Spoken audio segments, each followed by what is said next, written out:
The screen flickers. A dark slope, deep in the Sherman Pass region of Washington state. A roadside surveillance camera captures something that shouldn't be there. A silhouette, roughly the size of a bear, moves slowly across the snow. The shoulders, far too high. The arms, far too long. Then the feed cuts out. By morning, engineers arrive to inspect the cameras. All they find are footprints, massive, deep, half melted at the edges. The official report says only one thing: object unidentified. But the archives of the Department of Transportation tell a different story, something that was never meant to be released. A short burst of still frames shows a shape stepping into view, heavy, hunched, broad across the chest. The movement isn't human, but not quite animal either. When enlarged, the detail looks too organic to fake, yet too disturbing to accept as real. That same night, several drivers called in reports of a strong, nauseating smell, like wet moss mixed with decay. One trucker mentioned a deep, guttural growl echoing through the forest. No one connected it to the camera footage. Not yet. Over the next few days, investigators combed the area. No animal tracks, no signs of tampering. But beside the tree line, they found prints, far larger than any humans, spaced nearly 5 feet apart. The trail began abruptly and ended the same way, vanishing into an untouched slope of snow, as if something massive had simply stopped existing halfway across the mountain. One of the technicians who first reviewed the footage later admitted to deleting a portion of the archive. He said he didn't want to cause panic. His name was redacted from all internal records, but a backup copy survived. In the surviving fragment, the figure pauses. Slowly, it turns its head directly toward the camera. For a split second, the screen distorts. Pixels break apart. Static floods the signal, as if the camera itself couldn't handle what it was seeing. Then reports start coming in from nearby towns, heavy thuds echoing through the woods, distant howls that cut through the night air. 2 dogs vanish from a rural property in the Kerrigan Valley area. One returns days later, trembling, soaked, with deep, ragged gashes along its flank. Vets couldn't identify what caused them. Hunters began talking, quietly at first. They said something huge was moving through the timber, just beyond the edge of their lights. One former soldier described hearing branches snapping, followed by silence. He claimed the shape he saw was taller than the trees. Curiosity spread. Amateur cryptid researchers arrived with motion sensors and thermal cameras. For 2 nights, nothing. Only the sound of wind and falling snow. But on the 3rd, one of the cameras triggered. The image is faint. Something stands between the trees, immobile, too wide for a man, too upright for an animal. By morning, the camera was gone. The mounting brackets ripped clean off. The memory card cracked in half. A partial recovery was made. 3 frames survived. A shoulder covered in thick, wet fur, a hint of a face hidden in shadow, and a burst of vapor. Breath hanging in the cold air. That was when fear became realization. This wasn't an isolated event. Dozens of sightings have been logged across the region, from Camas Valley to Snoqualmie Pass. Always the same details: distant knocks, vanishing campsites, heavy footprints that lead nowhere. And always, the silence that follows. Skeptics call it a hoax, a bear, a man in a suit, a trick of light. But no one has explained how a man could cross 10 miles of deep snow barefoot, leaving prints that sink half a foot deep and then disappear. The forests of Washington hold too much space for one simple answer. And the frame where the creature turns toward the camera, that file is gone. The archive lists it as corrupted. But those who saw the original footage say the same thing. When it turned, it was breathing. Spring came early that year, though the mountains of northeastern Washington stayed buried under fog and snow. After the Sherman Pass footage leaked to a few online forums, small research teams began showing up in the area. Officially, they were wildlife investigators looking into environmental anomalies. Unofficially, they were there to find whatever had walked across that frame. The first week brought nothing. Wind, silence, the groan of shifting ice. Then, on the 6th night, one of the motion sensors tripped.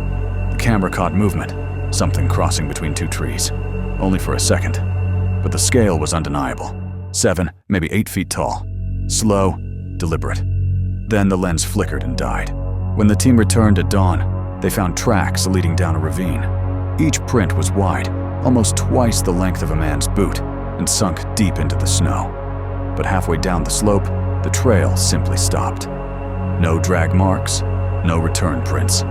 Nothing. As if the thing had stepped forward and vanished. One of the researchers, a former ranger named Alan Ruiz, said later that the forest that morning felt wrong.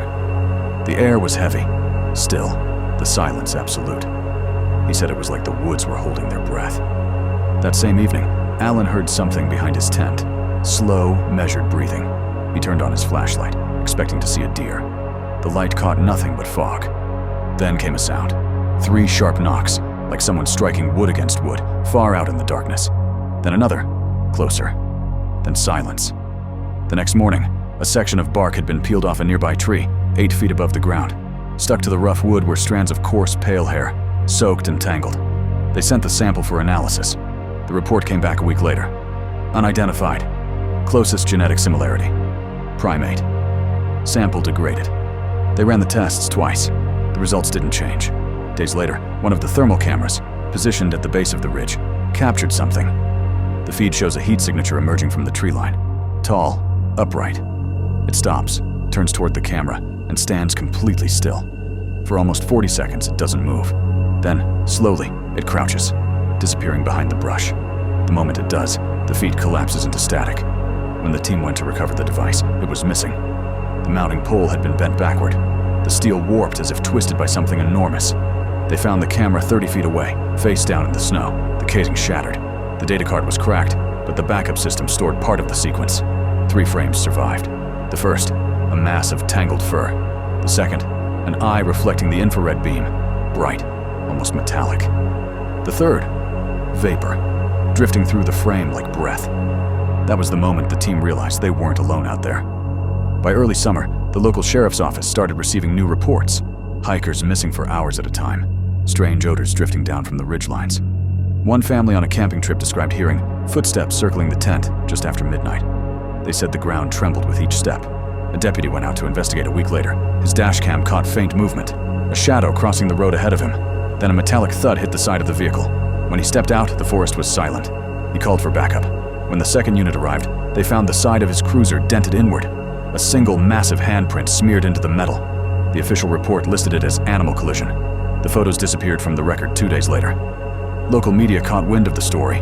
Rumors spread. A radio host out of Spokane ran a late-night segment about the thing in the mountains.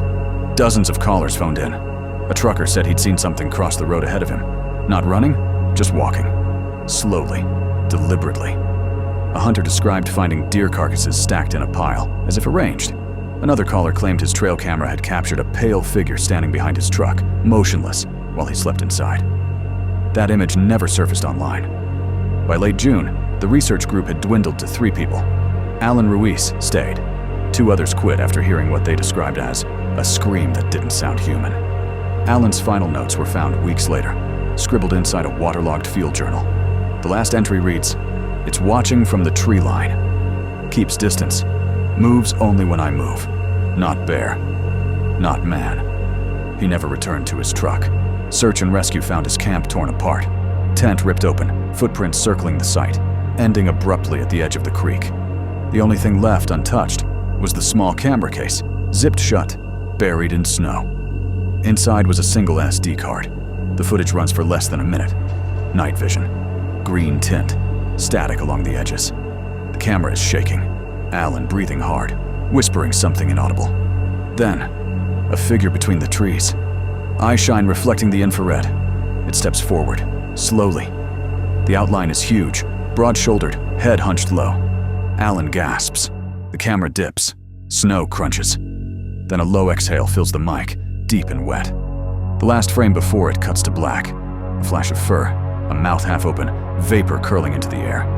The timestamp ends mid-second. Authorities sealed the footage. The incident report lists it as fatal accident due to exposure. But copies of the file still circulate among cryptid investigators, passed privately, frame by frame. They say if you brighten the image, you can see something behind Alan. Another shape, taller, motionless, watching. Over the next year, sightings continued. Faint heat signatures in night vision footage. Heavy thuds echoing through valleys. Stripped tree bark higher than any known animal could reach. Then it stopped. No new reports, no missing hikers. Nothing. But every winter, when the snow returns to Sherman Pass, something strange happens. The cameras along the highway, the same type used in the original sighting, begin to fail. One by one, the feed turns green. The image fragments into static. and for a fraction of a second, a shape appears between the trees. Massive, upright, unmoving. Then it's gone. No one has ever seen it clearly. No one wants to.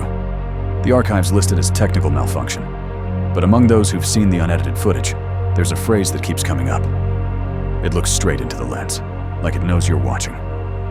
Some believe it's an undiscovered species, a relic of prehistoric North America that learned to hide. Others think it's something older, something that doesn't belong in the natural world at all. But whatever it is, it's patient. It doesn't need to be seen.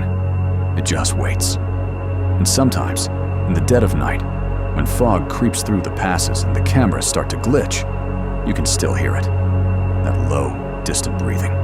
The same sound that ended the tape. If you've made it this far, you know, some stories never really end. They just fade into static, waiting for the next person to notice. Out there, in the forests of the Pacific Northwest, something still breathes in the dark. Maybe it's just the wind. Maybe it's something else. If you've ever seen, heard, or felt something you couldn't explain, share your story in the comments. And if you want to keep diving into the strange and the unexplained, leave a like, subscribe, and stay close. Because the next story might be closer than you think.